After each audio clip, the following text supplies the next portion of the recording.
एक संपुट, फिर हर श्लोक के लास्ट में एक संपुट,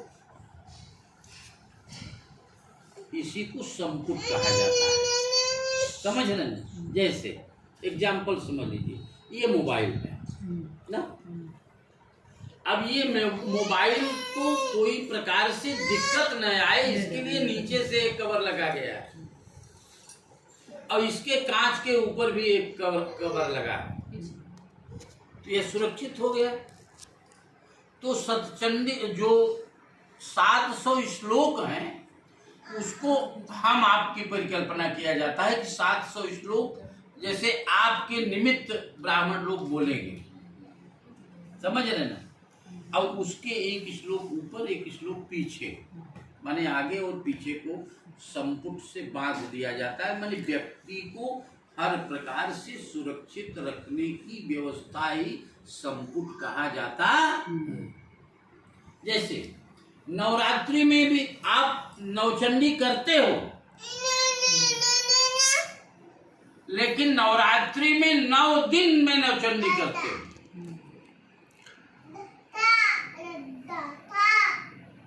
और आज यहाँ पर एक दिन में ही नवचंडी की विधान को एक्टिवेट किया जाए। अब नवचंडी की 3 मुख्य देवियां हैं, महाकाली, महालक्ष्मी और महासरस्वती।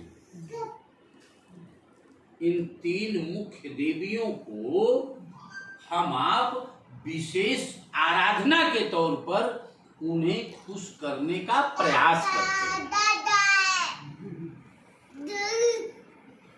अब रही बात ये, जैसे त्रिदेव बताए गए हैं, त्रिदेव का नाम अगर हम आपसे पूछेंगे तो आप बताएंगे कि ब्रह्मा, विष्णु और महेश। लेकिन ठीक इसका उल्टा हो गया, त्रिशक्तियों की आराधना की बात कहेंगे तो सबसे पहले महाकाली आती है। महाकाली क्यों आती हैं? क्योंकि देवासुर संग्राम जैसे ही हुआ, देवासुर संग्राम जैसे ही हुआ, सारे देवताओं पर दैत्यों ने अपना अधिकार बना लिया,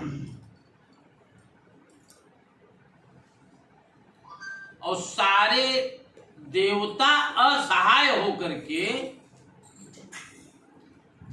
त्रिदेवों के पास गए,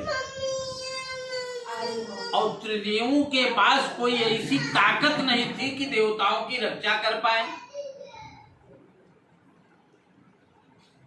जैसे यहाँ पर 7 ब्राह्मण बैठे हुए हैं, आप 4 लोग हो, 7 और 4 11 लोग, और 11 में केवल मैं बोल रहा हूं। अगर मैं भी नहीं बोलूंगा तो 10-20 मिनट में तो आप लोग बोलोगे ना, महाराज पूजा शुरू कर लो कि मैं शुरू करूं। समझ रहे हैं? तो जब सारे देव एक चुप हो गए,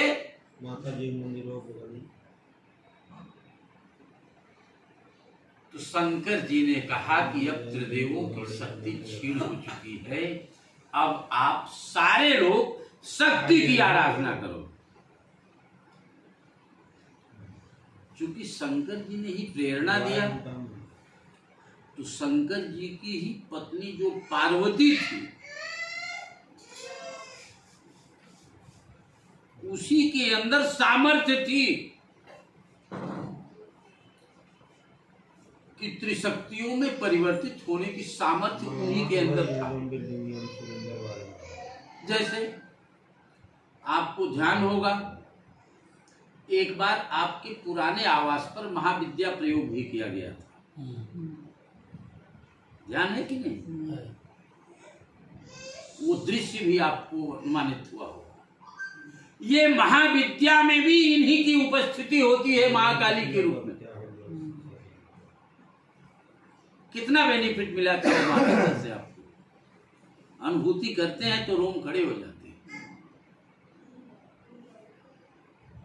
तो सबसे पहली महादेवी महाकाली के रूप में प्रकट हुए। संहार समाप्त नहीं कर रही थी, देवताओं ने आराधना पे आराधना करना चालू किया।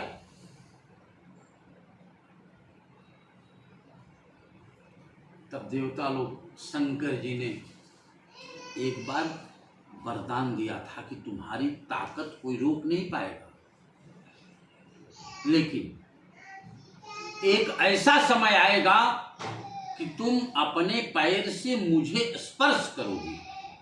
इसके लिए तैयार नहीं हो रही थी पार्वती। कोई पत्नी अपने पति को अपने पैर से अपने जानकारी में स्पर्श नहीं कर पाती। अगर स्पर्श करती भी है उसे नरक में वास करना पड़ता है। स्पर्श करना नहीं चाहती थी, लेकिन शंकर जी ने कहा था कि ऐसा समय आएगा कि तुम अजानकारी में ही पैर से जैसे ही मुझे स्पर्श करोगी वैसे ही तुम्हें अपने अतीत का ज्ञान होगा।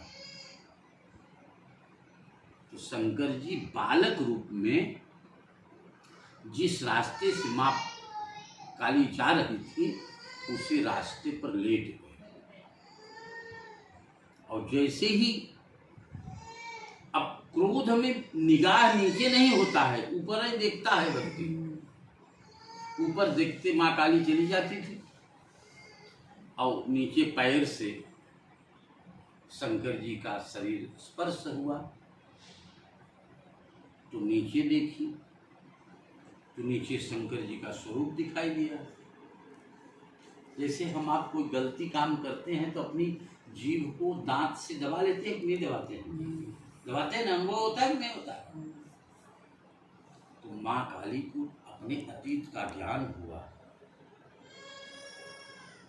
और तभी से मां काली अपनी जीभ को बाहर निकाली रहती है।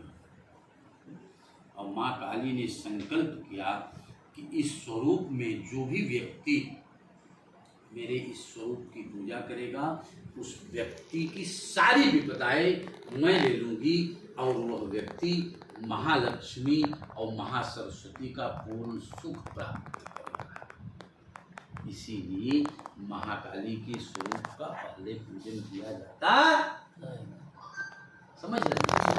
आप लोग हाथ जोड़िए, बोलिए सर्वा सर्वा बाधा बाधा विनिर्मुक्तो विनिर्मुक्तो धन धन धान्य धान्य सुतान्वितः अन्वय मनुष्यो मनुष्यो मत मत प्रसादेन साधने भविष्यति भविष्यति न न संशयः संश्रय देहि देहि सौभाग्य सौभाग्य मारोग्यम आरोग्यम देहि में देहि में परमं सुखम परमं सुखम रूपम देहि रूपम देहि जयम देहि जयं देहि यशो देहि यशो देहि द्विषो विशो जहि।